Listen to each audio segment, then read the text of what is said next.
Idea army's ಅನ್ಯೋಂಗ್ ಎಲ್ಲರೂ ಹೇಗಿದ್ದೀರಾ? ಎಲ್ಲ ಚೆನ್ನಾಗಿದ್ದೀರಾ ಅನ್ಕೊತೀನಿ. ಸೊ ಇವತ್ತಿನ ಎಪಿಸೋಡ್ ಅಂದರೆ ಸೆಕೆಂಡ್ ಪಾರ್ಟ್ ನೋಡ್ತಾ ಇದ್ದೀವಿ, ಮೈ ಸೈಕೋ ಹಸ್ಬೆಂಡ್. ಸೊ ಲಾಸ್ಟ್ ಪಾರ್ಟಲ್ಲಿ ಹೇಳ್ಬಿಟ್ಟಿದೆ ಅಂದರೆ ವಯನ್ ಹತ್ರ ಜೆ ಕೆ ಮಾತಾಡ್ತಾ ಇರ್ತಾನೆ. ಸೊ ನಿಂದು ಎಷ್ಟಿದೆ ಅಷ್ಟು ನೋಡ್ಕೊ ಅಂತ ವಯನ್ ಜೆ ಕೆಗೆ ಸಿಟ್ಟು ಮಾಡಿರ್ತಾಳೆ. ಸೊ ಇವತ್ತಿನ ಎಪಿಸೋಡಲ್ಲಿ ಏನಾಗುತ್ತೆ ಅಂತ ನೋಡೋಣ.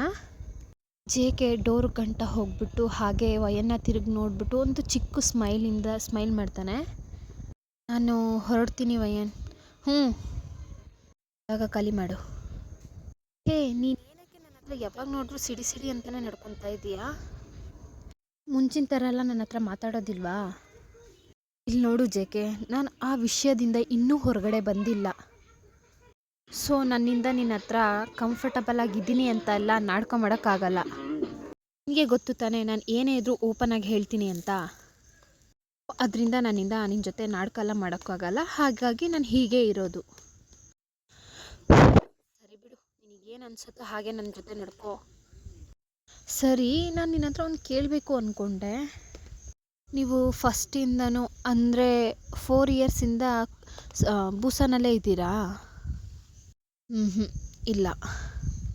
ಮತ್ತು ನಾವು 1 ಇಯರ್ ಇಂಡಿಯಾದಲ್ಲಿ, 2 ಇಯರ್ಸ್ ಅಮೇರಿಕಾದಲ್ಲಿದ್ವಿ. 1 ಇಯರಿಂದನೇ ಈ ಬೂಸಾನಲ್ಲಿರೋದು. ಏನಕ್ಕೆ ನೀನು ಕಂಟ್ರಿ ಬಿಟ್ಟು ಕಂಟ್ರಿನ ಚೇಂಜ್ ಮಾಡ್ತಾನೇ ಇದೆಯಾ? ನಿನ್ಗೇನಕ್ಕದು? ನಿನ್ನ ಕೆಲಸ ಏನಿದೆ ಅದನ್ನ ನೋಡ್ಕೊಂಡು ಹೋಗ್ತೀಯಾ? ಓ, ನನ್ನ ಕೆಲಸ ನಾನು ನೋಡ್ಕೊಂಡು ಹೋಗಬೇಕು ಅಲ್ವಾ? ಸರಿ, ನಾನು ಹೋಗಿ ನಿನ್ನ ಹತ್ರ ಕೇಳಿದೆ ಅಲ್ವಾ? ಇಷ್ಟೊಂದೆಲ್ಲ ನಡೆದ ಮೇಲೂ ನಾನು ನಿನ್ನ ಹತ್ರ ನಿಂತ್ಕೊಂಡು ಮಾತಾಡ್ತಾ ಇದ್ದೀನಲ್ಲ, ಅದೇ ಕಣೆ ನನ್ನ ತಪ್ಪು. ಓ, ಇಷ್ಟೊತ್ತವರೆಗೂ ಏನೂ ಗೊತ್ತಾಗಿಲ್ಲ. ಇವಾಗ ನೀವು ಮಾಡಿರೋ ತಪ್ಪು ಏನು ಅಂತ ಗೊತ್ತಾಗ್ತಿದೆಯಾ ಮಿಸ್ಟರ್ ಜೆ ಕೆ? ಹಾಂ, ಮಾತಾಡ್ತೀಯ ಕಣೆ, ಮಾತಾಡ್ತೀಯ. ಯಾಕೆ ಮಾತಾಡಲ್ಲ ಹೇಳು? ಆ ಲೆವೆಲಿಗೆ ನಿನಗೆ ಜಾಗ ಕೊಟ್ಟಿದ್ದೀನಲ್ಲ ಅದಕ್ಕೆ. ಬಾಯ್ ಮುಚ್ಕೊಂಡು ಇಲ್ಲಿಂದ ಹೋಗ್ತಾ ಇರು ಜೆ ಕೆ. ತುಂಬ ಓವರಾಗಿ ಮಾತಾಡ್ತಾ ಇದೀಯಾ. ಗೊತ್ತಿದೆ ತಾನೇ ನಿನ್ನ ಲಿಮಿಟ್ ಏನು ಅಂತ, ಅದನ್ನ ಕ್ರಾಸ್ ಮಾಡಬೇಡ. ಹಾಂ ವಯನ್, ಹಾಂ ಮಾತಾಡ್ತೀಯಾ? ಮಾತಾಡು ವಯನ್. ಹಿಂಗೆ ಮಾತಾಡ್ತಾ ಮತ್ತೆ ಜೆ ಕೆನೂ ವಯನು ಜಗಳ ಮಾಡೋಕ್ಕೆ ಸ್ಟಾರ್ಟ್ ಮಾಡ್ತಾರೆ. ಅವರಪ್ಪ ಇದ್ದು, ವಯನ್ ಬಾಯಿ ಮುಚ್ಕೊಂಡು ಇರ್ತೀಯಾ ಇಲ್ವಾ? ಆಗ ನೋಡಿದ್ರು ಜೆ ಕೆ ಹತ್ರ ಜಗಳ ಮಾಡೋದೇ ನಿನಗೆ ಕೆಲಸನಾ? ಅಪ್ಪನ್ನೆಲ್ಲ ನೀನು ಮಾಡಿಬಿಟ್ಟು ಜೆ ಕೆನ ಬಲಿ ಮಾಡ್ತಿದ್ಯಾ? ಬಾಯಿ ಮುಚ್ಕೊಂಡು ಹೊರಗಡೆ ಹೋಗು. ಜಾನ್, ದಯವಿಟ್ಟು ಅವಳನ್ನ ಒಳಗಡೆ ಕರ್ಕೊಂಡು ಹೋಗು. ಆದರೆ ಅಪ್ಪ, ಬಾಯ್ ಮುಚ್ಚು ಅಂತ ಹೇಳಿದೆ. ಸರಿ ಜೆ ಕೆ, ವಯನ ಆ ಥರನೇ. ಜೆ ಕೆ, ನೀನೇನೋ ಅಂದ್ಕೊಳ್ದೆ ಫೀಲ್ ಮಾಡಬೇಡ ಜೆ ಕೆ. ನಿನಗೆ ಗೊತ್ತು, ನಮ್ಮನ್ನ ಬಿಟ್ಟರೆ ನಿನಗೆ ಬೇರೆ ಯಾರೂ ಇಲ್ಲ ಅಂತ. 4 ವರ್ಷ ನಾವು ಇಲ್ಲದೆ ನೀನು ಹೇಗಿದ್ದೆ ಅನ್ನೋದು ನನಗೆ ಗೊತ್ತಾಗ್ತಿಲ್ಲ ಜೆ ಕೆ. ಅಂದರೆ ನಾವು ಮಾಡಿರೋ ತಪ್ಪಿಗೆ ಎಲ್ಲದಕ್ಕೂ ಸಾರಿ ಜೆ ಕೆ. ಮತ್ತು ಇದನ್ನ ಕೇಳೋದೋ ಬೇಡವಾ ಅನ್ನೋದು ನನಗೆ ಗೊತ್ತಿಲ್ಲ. ಆದರೂ ಇದು ನಿನಗೆ ಕಷ್ಟ ಅನ್ನಿಸ್ಬೋದು ಜೆ ಕೆ. ಅಂದರೆ ಇನ್ನು 1 ವೀಕಲ್ಲಿ ವಯನ್ಗೆ ಮ್ಯಾರೇಜ್ನ ಫಿಕ್ಸ್ ಮಾಡಿದ್ದೀವಿ. ಸೊ ನೀನು ಆ ಮ್ಯಾರೇಜಿಗೆ ಕನ್ಫರ್ಮಾಗಿ ಬರಲೇಬೇಕು. ನೀನು ಇನ್ವೈಟ್ ಆಗು ತೊಗೋಬೋದು, ಇಲ್ಲ ನಾನು ನಿನ್ನ ಹತ್ರ ರಿಕ್ವೆಸ್ಟ್ ಮಾಡ್ಕೊಳ್ತಿರೋ ಥರನಾದರೂ ತೊಗೋಬೋದು. ಪ್ಲೀಸ್ ಜೆ ಕೆ, ನೀನು ಬರಬೇಕು. ಅಪ್ಪನಿಗೋಸ್ಕರನಾದರೂ ಬರಲೇಬೇಕು ನೀನು. ಜೆ ಕೆ ಹಾಗೆ ಸ್ಮೈಲ್ ಮಾಡ್ತಾ, ಸರಿ ಅಪ್ಪ. ನಾನು ಮತ್ತು ನನ್ನ ಫಿಯಾನ್ಸಿ ಬರ್ತೀವಿ. ಏನು ಹೇಳ್ದೆ ಜೆ ಕೆ? ಏನು, ನಿನಗೆ ಫಿಯಾನ್ಸಿ ಇದ್ದಾರಾ? ಹ್ಞೂ ಅಪ್ಪ, ನನಗೆ ಹೋದ ವೀಕು ಎಂಗೇಜ್ಮೆಂಟ್ ಆಯಿತು. ಏನು ಹೇಳ್ತಾ ಇದೆಯಾ ಜೆ ಕೆ? ನನಗೆ ಇವಾಗಲೇ ಲೈಫಲ್ಲಿ ಹ್ಯಾಪಿಯಾದ ಮೂಮೆಂಟು ಅಂತ ಅನ್ನಿಸ್ತಾ ಇದೆ. ನಾನು ನಿಮ್ಮನ್ನ ಎಲ್ಲಿ ಒಬ್ಬಂಟಿಯಾಗಿ ಬಿಟ್ಟೆ ಅಂತ ಈ 4 ವರ್ಷದಿಂದ ಫೀಲ್ ಮಾಡಿದೆ ಗೊತ್ತಾ? ಇವಾಗ ನೀನು ಕಮಿಟ್ ಆಗಿದೆಯಾ ಅನ್ನೋದನ್ನ ಗೊತ್ತಾದ ಮೇಲೆ ನನಗೆ ನಿಜವಾಗ್ಲೂ ತುಂಬ ಹ್ಯಾಪಿ ಆಗ್ತಾ ಇದೆ. ಸರಿ ಅಪ್ಪ. ಸರಿ ಜೆ ಕೆ, ನೀನು ಮ್ಯಾರೇಜಿಗೆ ಬಂದುಬಿಡು ಆಯಿತಾ? ಸರಿ ಆಯಿತು ಅಪ್ಪ ಅಂತ ಹೇಳಿ ಜೆ ಕೆನೂ ಅಲ್ಲಿಂದ ಹೊರಡ್ತಾನೆ. ಏನು ಥಿಂಕ್ ಮಾಡ್ತಾ ಇದ್ದಾಳೆ, ಏನು ಇವನಿಗೆ ಎಂಗೇಜ್ಮೆಂಟ್ ಆಯಿತಾ? ಏನ್ಸೇ ಇದ್ದಾಳ? ಹಾಗಿದ್ರೆ ಇವನ ಲೈಫಲ್ಲಿ ಇವನು ಚೇಂಜ್ ಆದ್ನಾ? ಇವನಾದರೂ ಚೇಂಜ್ ಆಗೋದಾದ್ರು ಆಗೋದೇ ಇಲ್ಲ. ಅಷ್ಟೆಲ್ಲ ನನ್ನ ಜೆ ಕೆ ಹೆಂಗಿದ್ದ, ಆದರೆ ಇವಾಗ ಛೀ ಅಂತ ವಯನ್ ಅನ್ನ ನೋಡಿ, ಜಾನ್ ನನಗೆ ಯಾಕೋ ತುಂಬ ಭಯ ಆಗ್ತಿದೆ, ನಾವಿಬ್ಬರು ಬೇಗ ಮದುವೆ ಆಗೋಣವಾ, ಬೇಕಿದ್ರೆ ನಾವು ನಾಳೆನೇ ಮಾಡ್ಕೊಬೋದು ಅಲ್ವಾ? ಓ ಹೌದಾ ಮೇಡಮ್, ಯಾಕೆ ಇವಾಗಲೇ ಹೋಗಿ ಮಾಡ್ಕೊಂಬಂದ್ಬಿಡೋಣ? ಹ್ಞೂ ಸರಿ ಜಾನ್, ಬಾ ಹೋಗೋಣ ಇವಾಗೆ, ಚರ್ಚಿಗೆ ಹೋಗಿ ಮಾಡ್ಕೊಂಬಂದ್ಬಿಡೋಣ, ಬೇಗ ಬಾ ಬಾ ಅಂತ ಅಂದು ವಯನ್ ಜಾನ್ ಕೈನ ಹಿಡ್ಕೊಂಡು ಹೇಳ್ತಾ ಇದ್ದಾಳೆ. ವಯನ್ ತಲೆ ಮೇಲೆ ಒಂದು ಕೊಟ್ಬಿಟ್ಟು, ಹೇ ಮೆಂಟ್ಲು, ಮ್ಯಾರೇಜ್ ಮಾಡ್ಕೊಳ್ಳೋಣ ವೀಕಲ್ಲಿ, ಓಕೆನಾ? ಏನಕ್ಕೆ ಎದುರುತ್ತಿದ್ಯಾ ಅನ್ನೋದು ನನಗೆ ಅರ್ಥ ಆಗ್ತಿದೆ. ಏನು ನಮ್ಮ ಲೈಫಲ್ಲಿ ಪ್ರಾಬ್ಲಮ್ ಮಾಡೋದಿಲ್ಲ. ಕೇಳಿದೆ ಅಲ್ವಾ, ಜೆ ಕೆಗೆ ಆಲ್ರೆಡಿ ಎಂಗೇಜ್ಮೆಂಟ್ ಆಗಿದೆ. ಅವನ ಲೈಫಲ್ಲೂ ಅವನಿಗೆ ಆದ ಒಬ್ಬರು ವ್ಯಕ್ತಿ ಇದ್ದಾರೆ, ಅವನಿಗೆ ಸ್ಪೆಷಲ್ ಆಗೂ ಕೂಡ ಇರ್ಬೋದು. ಎಲ್ಲನೂ ಮರ್ತಿರ್ಬೋದು ವಯನ್, ನೀನು ಯಾಕೆ ಅವನನ್ನು ನಂಬ್ತಾ ಇಲ್ಲ? ಅಲ್ಲ ಜಾನ್, ಒಂದು ತಿಳ್ಕೊ, ಇನ್ನು ಯಾರ ಮೇಲೆ ತಪ್ಪಿದೆ ಅನ್ನೋದು ನಿನಗೆ ಸರಿಯಾಗಿ ಗೊತ್ತಿಲ್ಲ ಅನಿಸುತ್ತೆ. ಸರಿಯಾಗಿ ಅರ್ಥ ಮಾಡ್ಕೊಂಡು ಮಾತಾಡು ವಯನ್, ಬಿಕಾಸ್ ನೀನು ಅವನನ್ನು ಹರ್ಟ್ ಮಾಡಿದ್ರೆ ಅವನಿಗೆ ಸಖತ್ ಪೇಯ್ನ್ ಆಗ್ಬೋದು. ಆ ಥರ ಹೇಳಿಬಿಟ್ಟು ಜಾನ್ ಮನೆಗೆ ಹೋಗ್ತಾನೆ. ಇಲ್ಲಿ ವಯನ್ ನೈಟ್ ಫುಲ್ಲಾಗಿ ನಿದ್ದೆನೇ ಮಾಡ್ತಿಲ್ಲ, ಜೆ ಕೆ ಬಗ್ಗೆನೇ ಥಿಂಕ್ ಮಾಡ್ತಾ ಇದ್ದಾಳೆ. ಮೈಂಡಲ್ಲಿ ಜೆ ಕೆ ಬಗ್ಗೆನೇ ಓಡ್ತಾ ಇದೆ.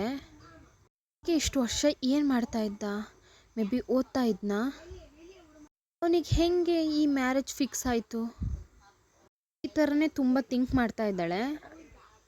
ಯಾಕೆ ಅಂದರೆ ಜೆ ಕೆ ಒಬ್ಬ ಫೂರ್ ಫ್ಯಾಮಿಲಿಯಿಂದ ಬಂದಿರ್ತಾನೆ. ಸೊ ಹೇಗೆ ಇಷ್ಟೊಂದು ಡಾಕ್ಟರ್ಸ್ದೆಲ್ಲ ಗೊತ್ತಿದ್ದಾರೆ.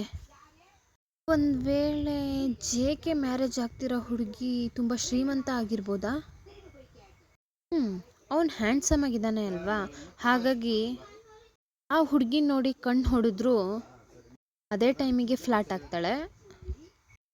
ಇವಳು ಫ್ಲಾಟ್ ಆಗದೆ ಇರ್ತಾಳಾ? ಆ ಥರ ವಯನ್ ಥಿಂಕ್ ಮಾಡ್ತಾ ಇದ್ದಾಳೆ. ನೈಟ್ ಫುಲ್ಲಾಗಿ ಜೆ ಕೆ ಬಗ್ಗೆನೇ ಥಿಂಕ್ ಮಾಡ್ತಾ ಮಾಡ್ತಾ ಲೇಟಾಗಿ ಮಲಗಿರ್ತಾರೆ ಅಲ್ವಾ, ಹಾಗಾಗಿ ಮಾರ್ನಿಂಗ್ ಹೇಳೋದು ಲೇಟ್ ಆಗುತ್ತೆ. ಅವಳಿಗೆ ಒಂಥರ ಟಯರ್ಡ್ ಆಗಿದೆ. ಹಾಗೆ ಕಾಲೇಜ್ನೂ ಮುಗಿಸ್ಕೊಂಡು ನ್ಯೂಸ್ ಏಜೆನ್ಸಿಗೆ ಲೇಟಾಗೆ ಹೋಗ್ತಾಳೆ. ನೋಡಿದ್ರೆ ಎಂಟ್ರೆನ್ಸಲ್ಲೇ ಚೀಫ್ ಎಡಿಟರ್ ವಯನ್ಗೋಸ್ಕರ ವೆಯ್ಟ್ ಮಾಡ್ತಾ ಇದ್ದಾರೆ. ಕೊಂಡು ಚೆನ್ನಾಗಿ ಬೈತಾ ಇದ್ದಾರೆ. ಹೇ, ಏನು ನಿನ್ನ ಮನಸ್ಸಲ್ಲಿ ಅಂದ್ಕೊಂಡಿದ್ಯಾ? ನೆನ್ನೆನೂ ಲೇಟಾಗಿ ಬಂದೆ, ಇವತ್ತು ಲೇಟಾಗಿ ಬರ್ತಾ ಇದ್ದೆ, ಏನು ಅಂದ್ಕೊಂಡಿದ್ಯಾ ನೀನು ಮನಸ್ಸಲ್ಲಿ?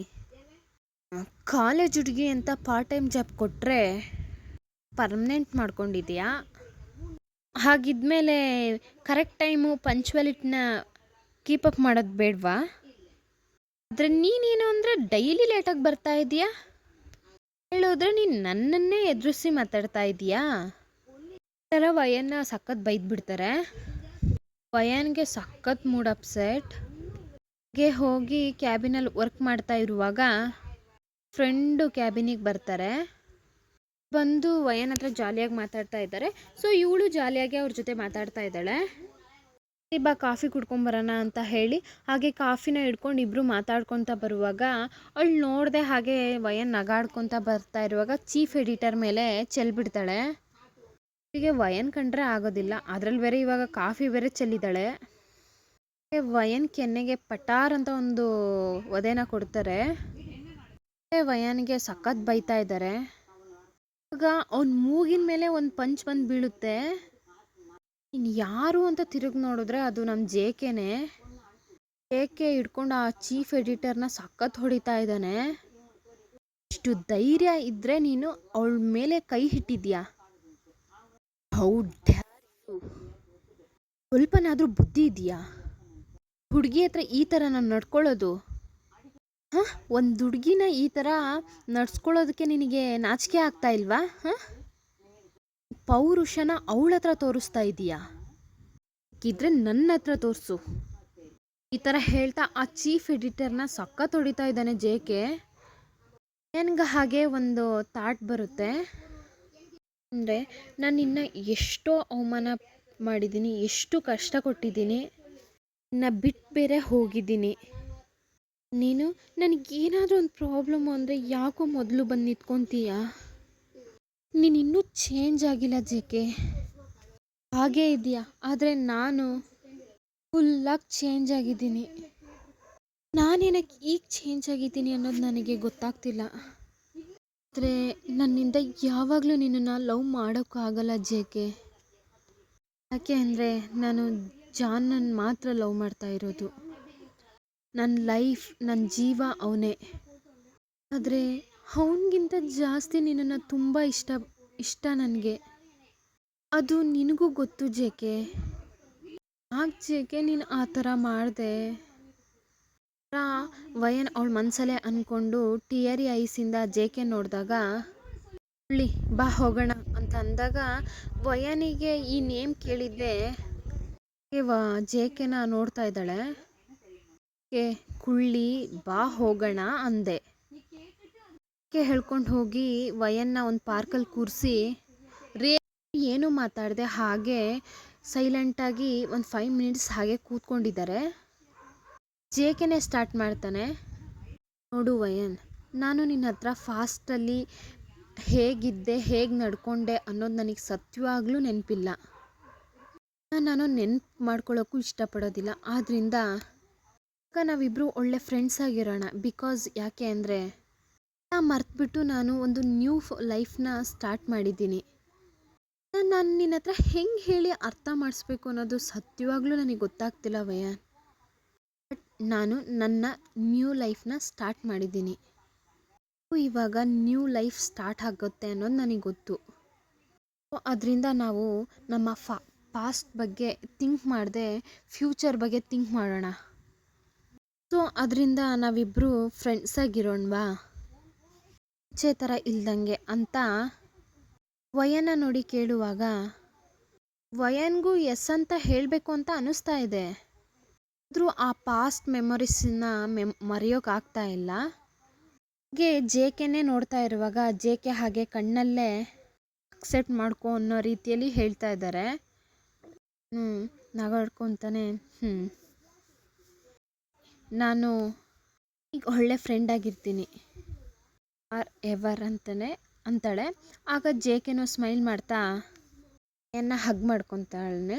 ವಯನು ಜೆ.ಕೆನ ಹಾಗೆ ಹಗ್ ಮಾಡ್ಕೋತಾಳೆ. ಇಬ್ಬರು ಈ ಥರ ಹಗ್ ಮಾಡ್ಕೊಂಡು ನಿಂತಿರೋದನ್ನ ದೂರದಿಂದ ಜಾನ್ ನೋಡಿ ಸ್ವಲ್ಪ ಟೆನ್ಷನ್ ಆಗ್ತಾ ಇದ್ದಾನೆ. ಟೆನ್ಷನಲ್ಲೇ ಫಾಸ್ಟಾಗಿ ನಡ್ಕೊಂಡು ಇವರಿಬ್ಬರು ಹತ್ರಕ್ಕೆ ಬರ್ತಾ ಇದ್ದಾನೆ. ಜಾನ್, ನಾನು ಅಂದ್ಕೊಂಡಂಗೆ ಜೆ.ಕೆ ಇಲ್ಲ. ಅವ್ನು ಯಾವಾಗಲೂ ಚೇಂಜ್ ಆಗೇ ಇಲ್ಲ. ಹೇಳ್ದೆ ಅಲ್ವಾ ಯಾರ ಮೇಲೆ ತಪ್ಪಿದೆ ಅನ್ನೋದನ್ನ ತಿಳ್ಕೊಂಡು ನಡಿ ಅಂತ. ನಾನು ಅರ್ಥ ಮಾಡಿಕೊಂಡೆ. ನಾನಂದಾಗ ಜಾನು ಹಾಗೆ ವಯನ್ನ ನೋಡ್ಕೊತ ನೀನು ಅರ್ಥ ಮಾಡಿಕೊಂಡ್ರೆ ಸರಿ ವಯನ್. ಆ್ಯಂಡ್ ನೀವಿಬ್ಬರು ಏನು ನಿರ್ಧಾರ ಮಾಡಿದ್ದೀರಾ? ನೀವಿಬ್ಬರು ಏನು ಮಾಡ್ತೀರಾ? ನಾನು ಜೆ.ಕೆ ಇಬ್ಬರು ಫ್ರೆಂಡ್ಸ್ ಆಗಿರೋಣ ಫಾರ್ ಎವರ್ ಅಂತ ನಿರ್ಧಾರ ಮಾಡಿದ್ದೀವಿ.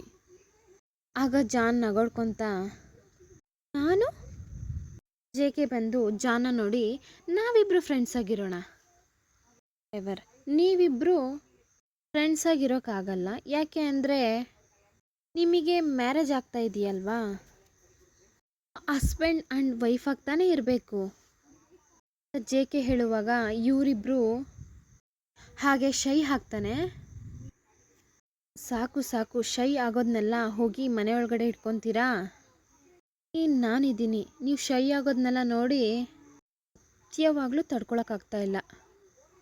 ವಯನ್, ಹೇ ಜೆ.ಕೆ ಬಾಯಿ ಮುಚ್ಕೊಳ್ಳೋ. ಬಾಯಿ ಮುಚ್ಚೋ ಅನ್ನೋದು ಮಾತ್ರ ಚೆನ್ನಾಗಿ ಮಾತಾಡ್ತೀಯ ಕಣೆ ವಯನ್. ಹುಳ್ಳಿ ಆ ಥರ ಕರಿಬೇಡ. ಆ ಥರ ಕರೆದ್ರೆ ನಗು ಬರುತ್ತಾ? ಇಲ್ಲ ಶೈ ಆಗ್ತಾ ಇದೆಯಾ? ಅದು ನಿನ್ನ ಫ್ಯೂಚರ್ ಹಸ್ಬೆಂಡ್ ಮುಂದೆ ಹೇಳ್ತಾ ಇದ್ದೀನಿ ಅಂತ ನಿನಗೇನಾದರೂ ಒಂಥರ ಆಗ್ತಿದೆಯಾ? ಜೆ.ಕೆ ಏನು ಜೆ.ಕೆ ಬಾಯಿ ಮುಚ್ಚೆ.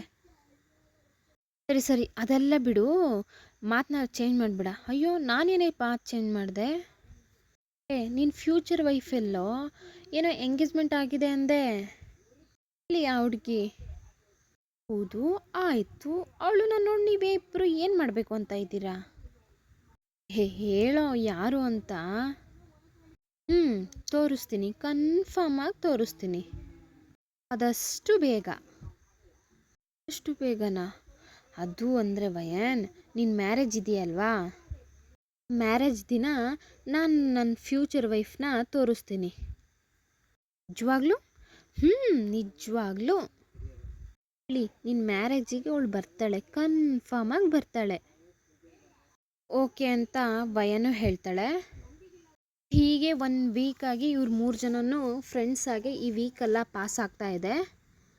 ಜೇಕೆನು ಮತ್ತು ವಯನು ತುಂಬ ಕ್ಲೋಸ್ ಆಗಿದ್ದಾರೆ. ಹೆಂಗೆ ಅಂದರೆ ಜೇಕೆನ ಒಬ್ಬ ಬೆಸ್ಟ್ ಫ್ರೆಂಡ್ ಥರ ಅಂದ್ಕೊಳಕ್ಕೆ ಸ್ಟಾರ್ಟ್ ಮಾಡ್ತಾಳೆ. ಇಲ್ಲ ಅಂದರೆ ಏನೂ ಇಲ್ಲ, ಜೇಕೆನ ನಿಮಗೆ ಅಷ್ಟು ಇಷ್ಟ, ಒಂದು ಒಳ್ಳೆ ಫ್ರೆಂಡ್ ಥರ. ಏನು ಚಿಕ್ಕ ವಯಸ್ಸಿಂದನೂ ಜೇಕೆನ ಒಂದು ಚಿಕ್ಕ ಬೇಬಿ ಥರನೇ ನೋಡ್ಕೊತಾ ಇರ್ತಾಳೆ. ಯಾಕೆ ಅಂದರೆ ನಮ್ಮ ಜೇಕೆಗೆ ಚಿಕ್ಕ ವಯಸ್ಸಿಂದನೂ ಅವನಿಗೆ ಆದ ಅಪ್ಪ ಅಮ್ಮ ಯಾರೂ ಇಲ್ಲ. ಏನೇ ಜೇಕೆನ ತುಂಬ ಕ್ಯಾರಿಂಗಾಗಿ ಲವ್ಲಿಯಾಗಿ ನೋಡ್ಕೊತಾ ಇರ್ತಾಳೆ.